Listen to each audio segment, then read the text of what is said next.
Knowing the urgency of your business, I thought it best to refrain from making conversation during your past few visits, but today I will permit myself a few words. I feel truly privileged to have had the honor of admitting a hero such as you. You are an inspiration to us all, sir, and on that note, the Admiral awaits you in the command room.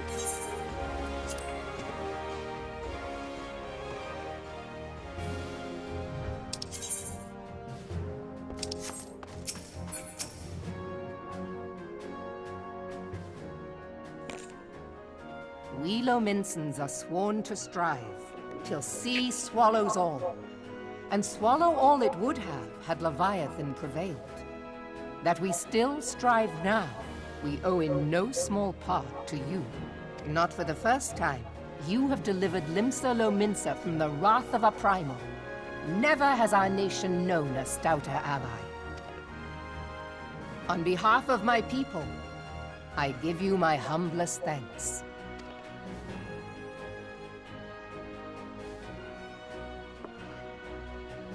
'Tis meet that I give thanks to old Mistbeard, too, for his fine solution. Whatever else he may have been, 'tis clear he was a resourceful soul. Would that I had a man like him in my service.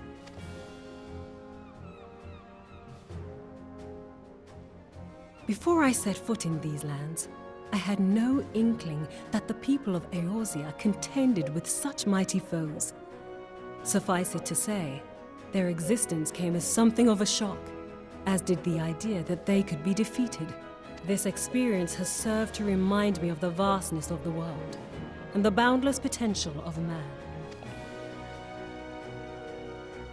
Though I am but a refugee in this realm, I would fain be of use to you in your fight. Know that I am tutored in one of the foremost combat arts of the Far East. It may seem outlandish to the Eorzean eye, but should any of your people care to learn, I would be pleased to initiate them. And I will see to it that they are grateful. I have no doubt that your knowledge and skills will serve us well. Besides, your art is not so outlandish as you think. Would you not agree, Master Thancred? Naught escapes your searching eye, Admiral. Few are privy to this information, but Limsa Lominsa is home to a certain secret fraternity. Its members are trained in a form of combat not unlike your own. By my judgment, it should not be beyond such individuals to adapt to the techniques I witnessed you employing with such admirable deftness. I am heartened to hear this. I too noted a kinship between your style and mine own, though it seemed to me that you fought differently in the beginning.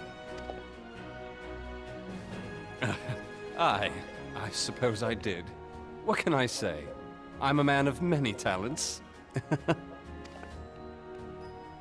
Though you may labor to believe it, Thancred was once something of a scoundrel who fraternized with the criminal class in these parts. Yestola! You jest, of course. But for a chance encounter with The Alphinaud's thousand. grandsire, he might never have left Limsa Lominsa, or received an education in Sharlayan, Yes, or please, taken up please. his post in Uldar, which is where he trained in the blade, lest you wonder.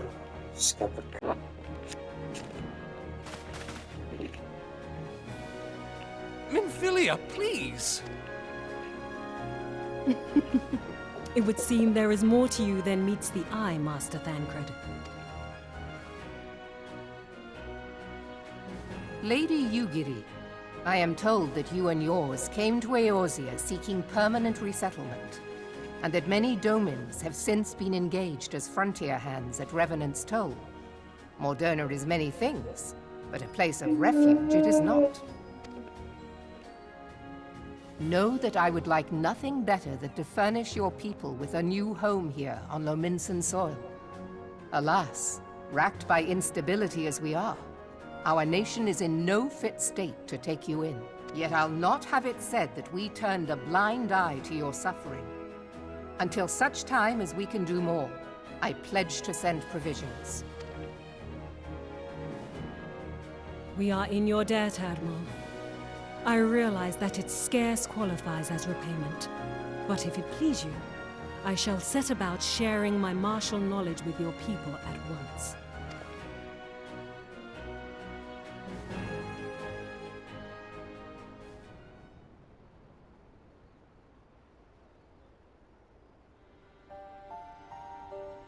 You wished a word in private.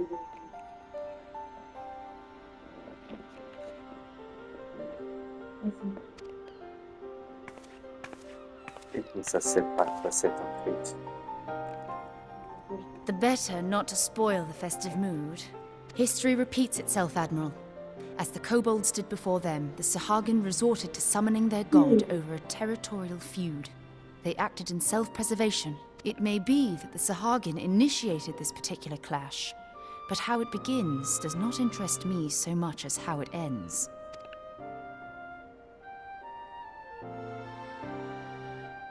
I have not forgotten our conversation, Yashtola. I am aware that man bears part of the blame for the Primal's existence. Nor am I ignorant of the Sahagin's reason for acting. They sought to secure a place to breed and multiply that their kind might survive. Self-preservation, as you say. But we have as much right to live and thrive as they. If our own survival is threatened, are we to lay down our arms and welcome oblivion? Nay. And so you kill, that you might live. Yet if living is a right, then that right belongs to all peoples, be they men or beastmen.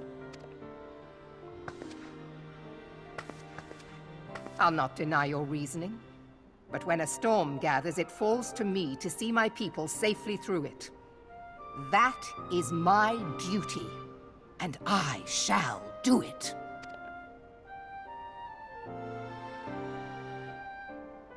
As must we all, Admiral. Stay the course, then. But know that it will lead to no good end.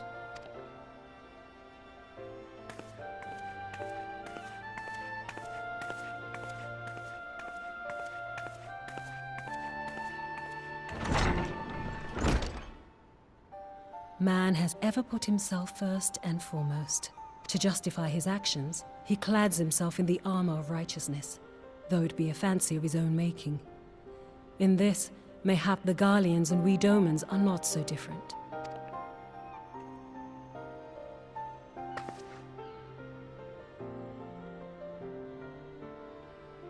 Eorzea has become as a raging sea. If we are to keep our heads above the waves, we cannot scruple to drown the man next to us. When hopes of coexistence founder, strength must determine who has the greater right to live.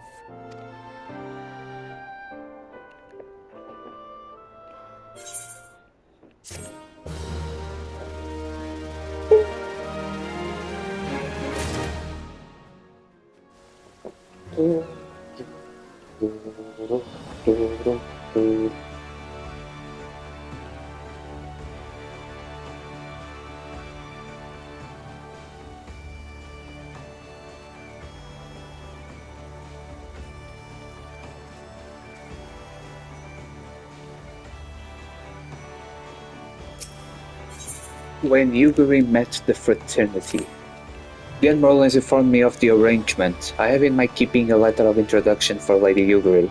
To the south stands a gate leading to a pier for smaller fishing vessels. Look for an inconspicuous Urian man and there and present the letter to him. He serves as a gatekeeper of sorts.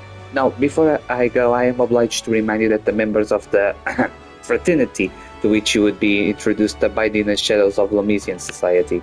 They value their independence more highly than pirates, and we are united by a bond stronger than Mithril. To which they are invariably wary of new faces. Though it penned by the Emerald herself, mere words of parchment will get you only so far into their confidence. You must work for every ounce of trust they place in you. But here is the letter. Go to the aforementioned place and show it to the aforementioned man. And good luck.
Got business with me, Ventura.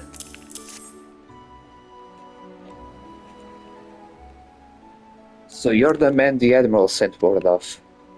I was hoping I might catch a glimpse of Tancred too. Been a while since I saw his shite-eating grin. But what with all the dew-eyed wenches about, I expect he's got his hands full.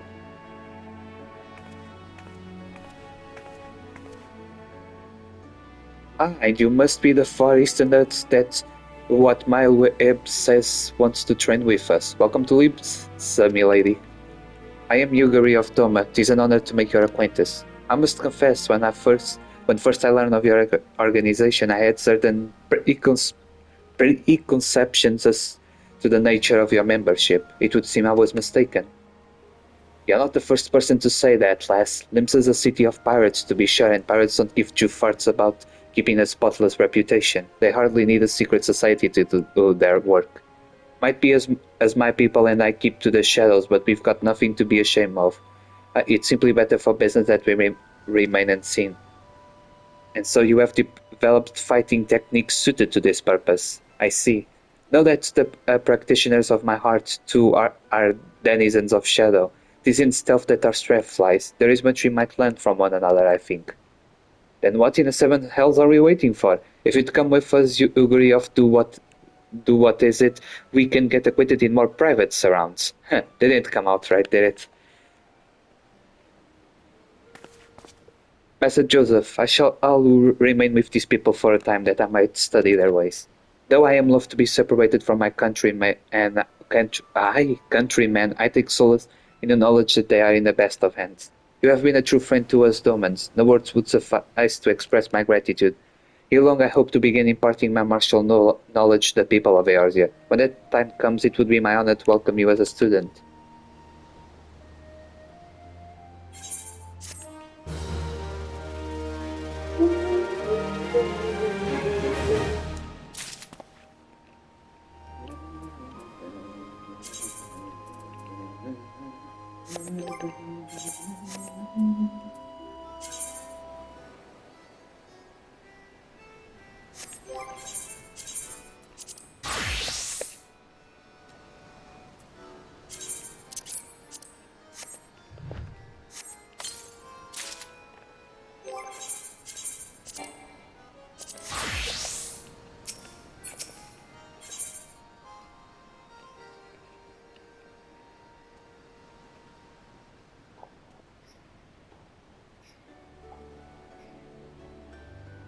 Okay, ultima quest. There's the part.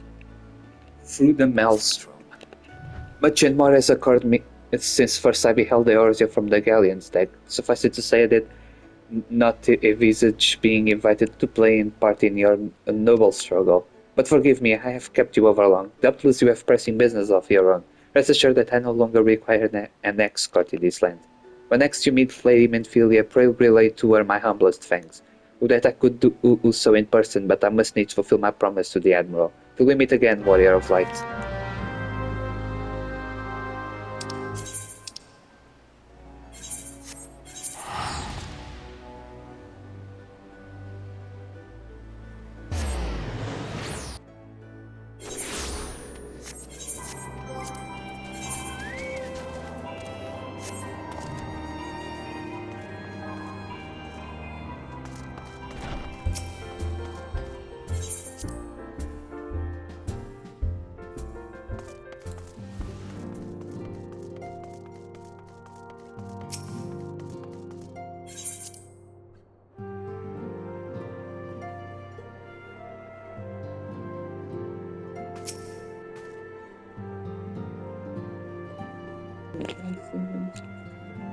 I have been reflecting upon the events which took place during our visit to Vilbrand.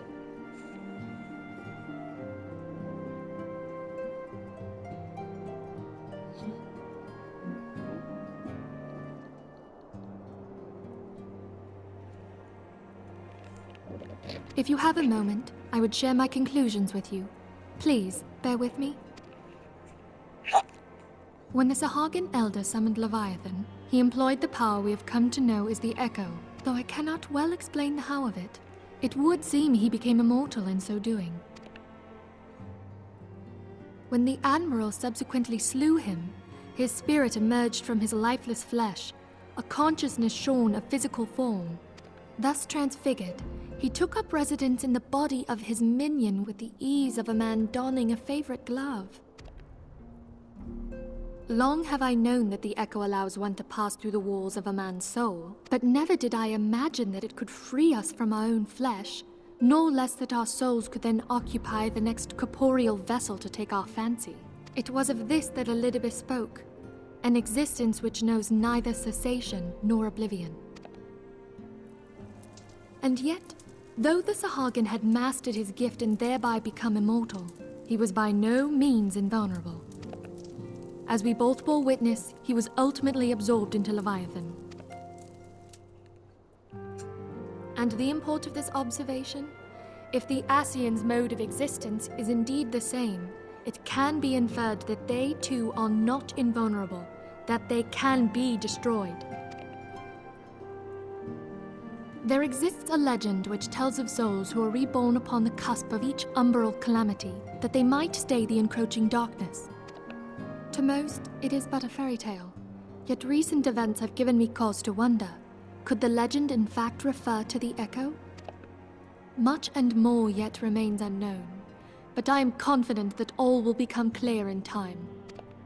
For the present, however, what matters is that the key to defeating the Ascians may at last be within sight. With Urianger's aid, it is my hope that I shall fathom this matter ere long.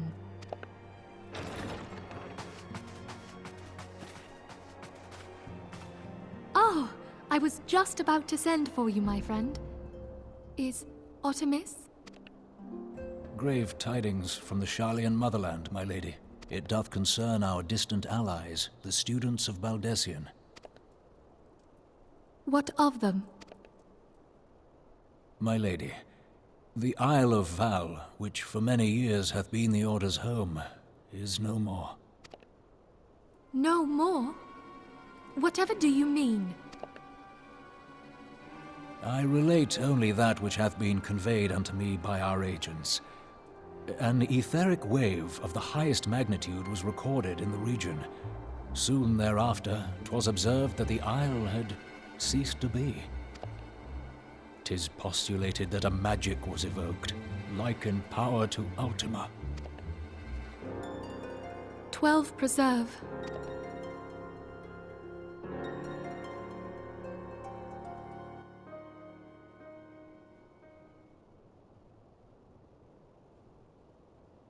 If there are no other matters, I move that today's meeting be adjourned.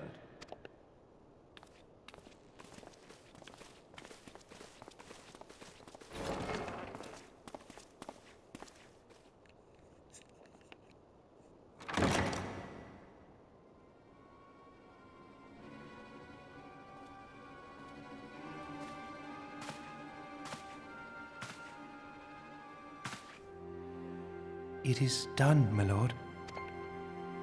I... Forgive my impertinence, my lord, but these orders, I am uncertain as to what end they serve.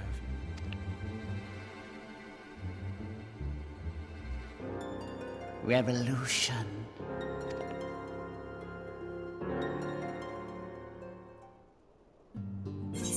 Alright, GG's.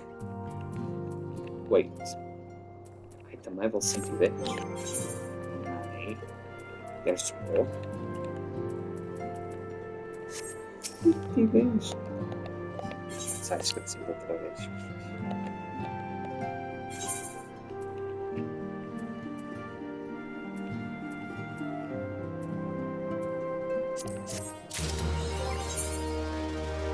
Fruta nossa.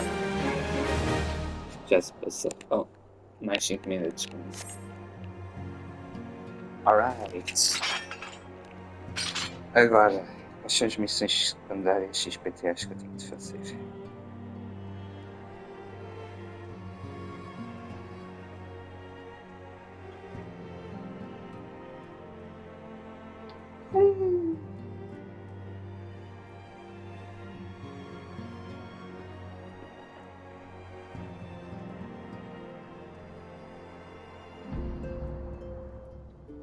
The king lives.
The king lives.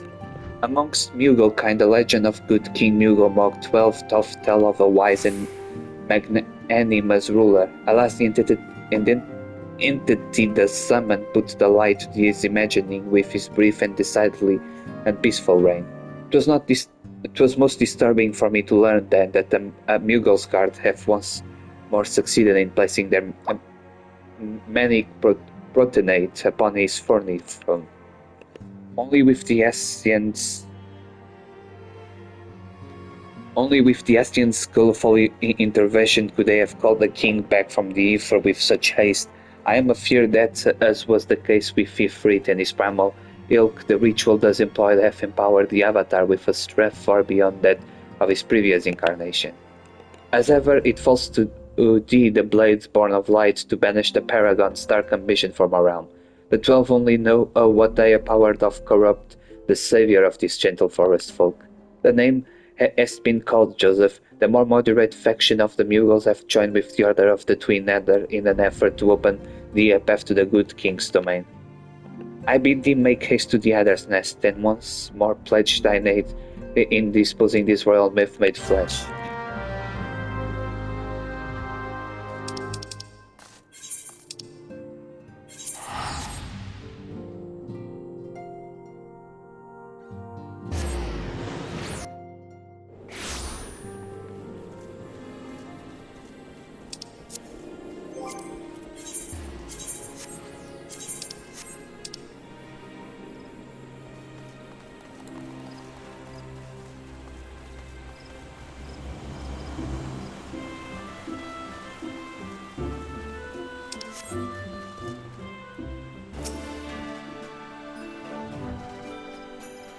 Private Joseph, glad I am to see you. I assume you have been apprised of the situation regarding the Mughal monarch. After your previous deposal of the king, Kubal Kop approached the Mughal's guard and attempted to convince them of the error of their ways. Unfortunately, it appears his efforts at persuasion had rather the opposite effect. The royal sentries reportedly flew into a frenzy and focused their righteous indignation into a new summoning ritual. Mayhap it was the unwavering intensity of the Mughal's guard's prayers, but the king has returned to the forest enveloped in an almost blinding aura of majesty. Kublu Kop tells us that this adoptingly maniacal avatar has not taken to calling himself Great King Mughal Mog 12. Suffice it to say that the elder sits here is willing to condone the necessary act of regicide. For the safety of all who dwell within the 12th Wood, it has been decided that the king must fall. A certain member of the elder Sitzia's personal guard has already escorted Kubalkop to the ward that shields the monarch's domain. Those among us with the ability to see Mughals are often in high demand, but considering the urgency of your mission, our leader felt it best to expedite matters. Pray make your preparations and set out as soon as you are able. Kubalkop awaits you in the bramble patch in the east route.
Oh, I knew you'd come. At least I was hoping, Kupo.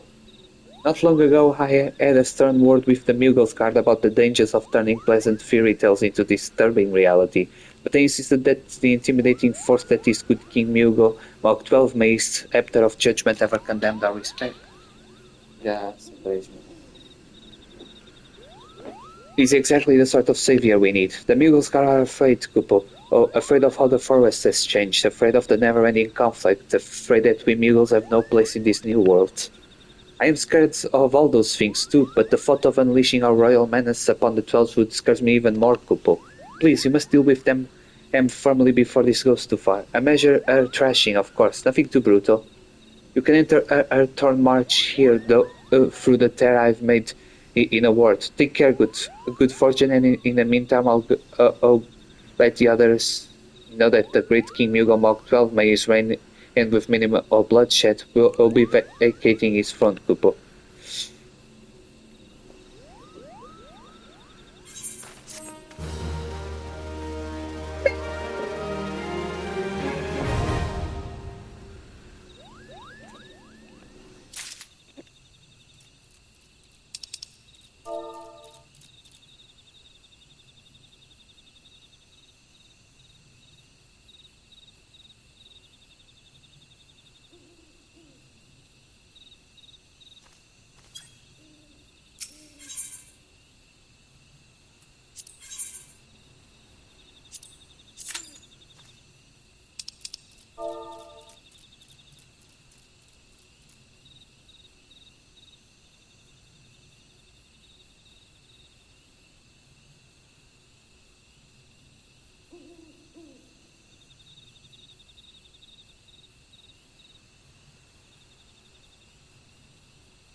Another turn in the coil.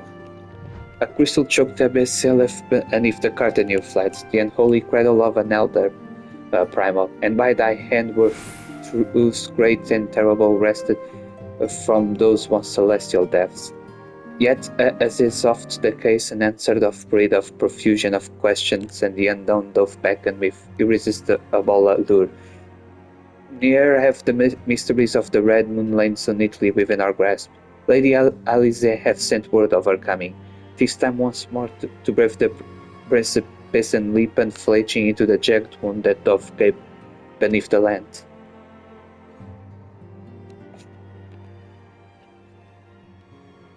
Mine apologies. I trust I have not kept you waiting over long.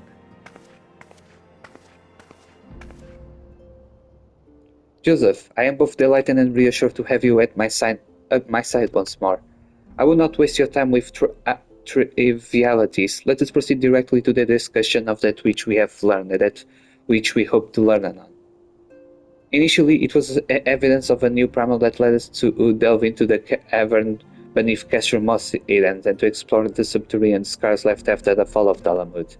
As you will recall, all what we found was a vast, largely intact fragment of the fallen satellite, and within the depths of that structure we discover now that the new primal we had expected, but the broken form of Bahamut himself. Yet even this great revelation would soon be overshadowed by the appearance of my own dear grandfather. I have since shared our sundry findings with Rambrose, prominent scholar of the science of Saint Koinak, and he, in turn, did kindly furnish me with this theory concerning the eldest primal's elegant prison. It would seem that Dalamud was constructed to gather onto itself the rays of the sun, and thence channeled this radiant bounty onto the Crystal Tower. The ancients saw great potential in Bahamut's capacity to manipulate energies of otherwise unimaginable magnitude. It was for this reason that they bind them within the Red Moon to serve as its living core. Do you remember the sight that greeted us at the culmination of our journey? The colossal devices that surrounded and seemed to cradle the incomplete form of the Elder Primal? From the information provided to us by the Sons of Saint Koinak, we have learned that these contraptions were termed internment hulks that each bore the designation Ragnarok class. The purpose of these hulks is believed to be twofold. First, they are meant to act as binding coils, rendering Bahamut incapable of escape, and second, they are meant to feed him. Perversely, the selfsame energy which prevents him from moving also serves to sustain his corporeal manifestation. Bahamut is permitted neither to die nor to truly live. He merely is allowed to be. For century upon century was the elder primal thus imprisoned, bound about it fetters so subtle in their working, and yet so adamant that though he shall be destroyed, Bahamut live yet at the mercy of his long-departed captors. It has long been held that the primals require the prayers of their faithful followers to exist, yet none alive worship Bahamut. Could it be then the elegant found a way to stimulate prayer itself? Okay.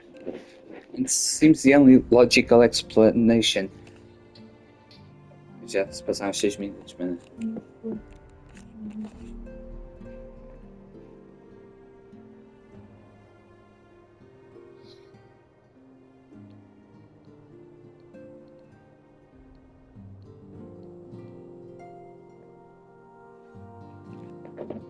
It seems the only logical explanation. I would postulate, therefore, that the regenerative mechanisms in question also supply something akin to the power of prayer.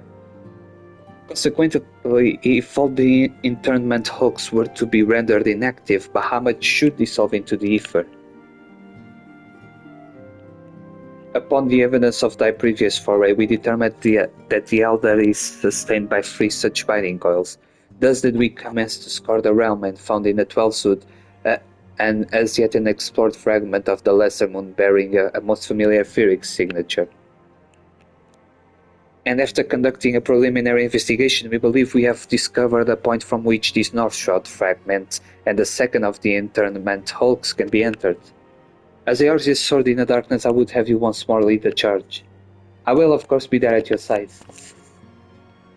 Once you have made your preparations, head to Falgord, float and make yourself known to my assistant, Serpent Lieutenant Anel, The fallen fragment is not far from the settlement, and our position provides a convenient rendezvous point.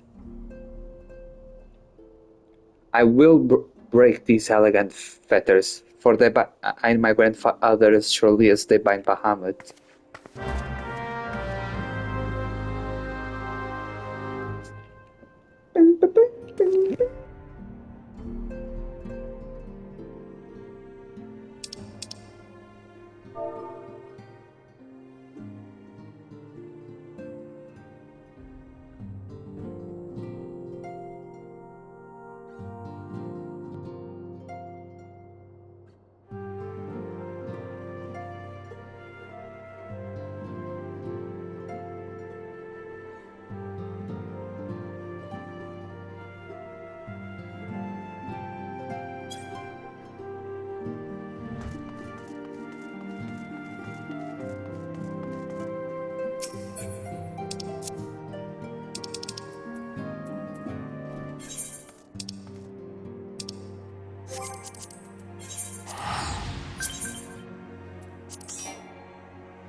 Whirl of a Time.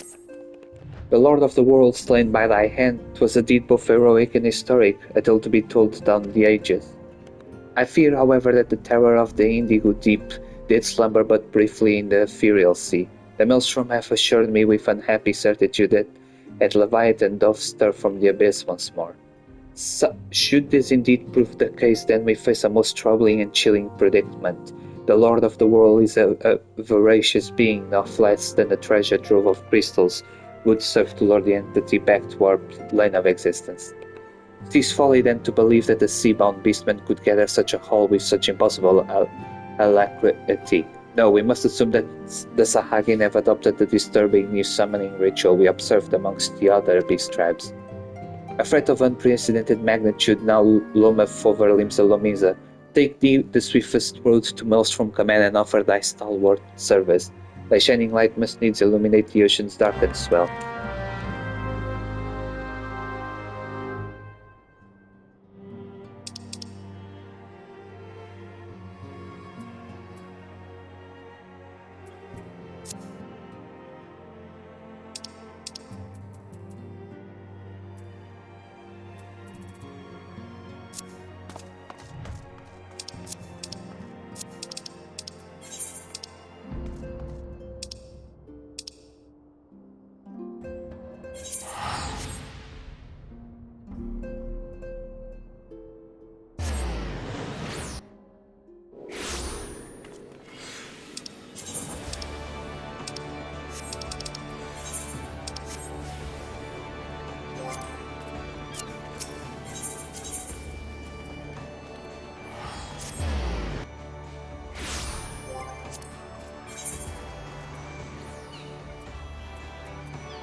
Joseph of the Science, you are as ever a welcome sight at Maelstrom Command. Our worst fears are realized. The primal Leviathan has returned to threaten our shores. We did not think it possible for the fishbacks to summon their rapacious god without a considerably longer period of preparation, but there can be no mistake. Prior to contacting Urianger, we received a report detailing the almost complete destruction of a merchant fleet on the open sea. Only one vessel managed to limp it to port, bearing a decidedly unwelcome news of Leviathan's resurgence. Judging by the testimony given by the surviving crew members, the massive waves of entity leveled against the ships dwarfed anything we have ever seen the Primal Command before. Should he unleash a tidal wave of similarly empowered propulsions, Limsa would be scraped from this island like a barnacle from a hole. It is with such dread imaginings in mind that I bid you sail forth to slay the Lord of the World yet again. Make your way to Morabee Dry Docks once your preparations are complete. Seek out Sergeant Leona and she will safely aboard the ship. May the navigator guide you and protect you.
Storm Sergeant Trilona at your service. A Warlater is loaded and ready, sir.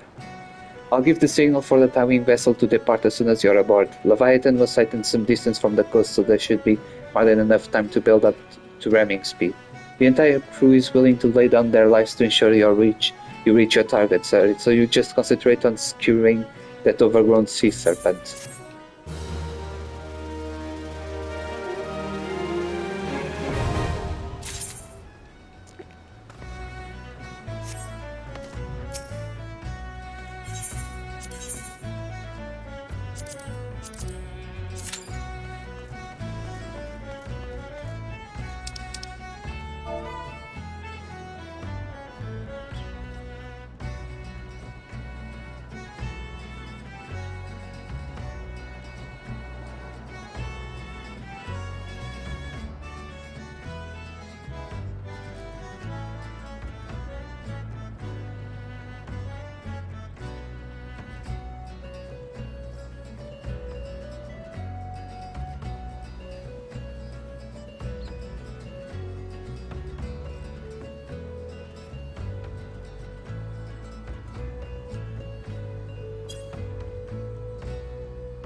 Joseph, I have been expecting you. My name is Annalie. I have been accorded the rank of lieutenant within the Order of the Twin Adder that I may better assist Lady Alice with her endeavors here in the Twelfth Wood. Such authority has allowed me to act without interference from the local soldiery, and to conduct a preliminary investigation of the Elder Springs fragment. From what we have seen of the exterior, the structure shares many common features with the one you explored in Lanosia, and likely plays host to a similar complement of Guardians. But a few words alone will do little to prepare you for what lies ahead. Pray seek out my comrade to the south and west. He is charged with observing the occurs in the vicinity of the fragment, and will be well placed to show you the thing if nothing less.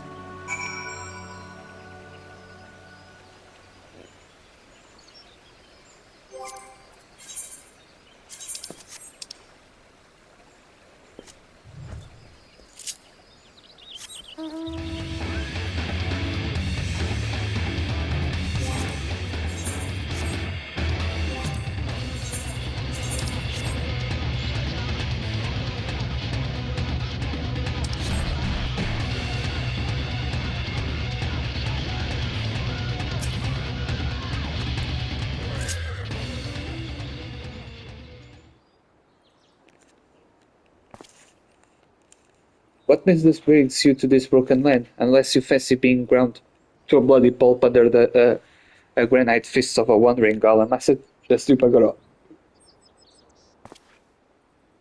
Oh, my apologies, sir. Lady Alice had sent word of your impending arrival, but would seem have grown rather too accustomed to shooing away curious sellswords and reckless explorers. Behold, if you will, one of the fallen shards of the Redmood, Dalamud. Our initial survey uncovered no evidence of the Empire's presence, which, while fortune in itself, meant that the approach of the fragment had yet to be cleared.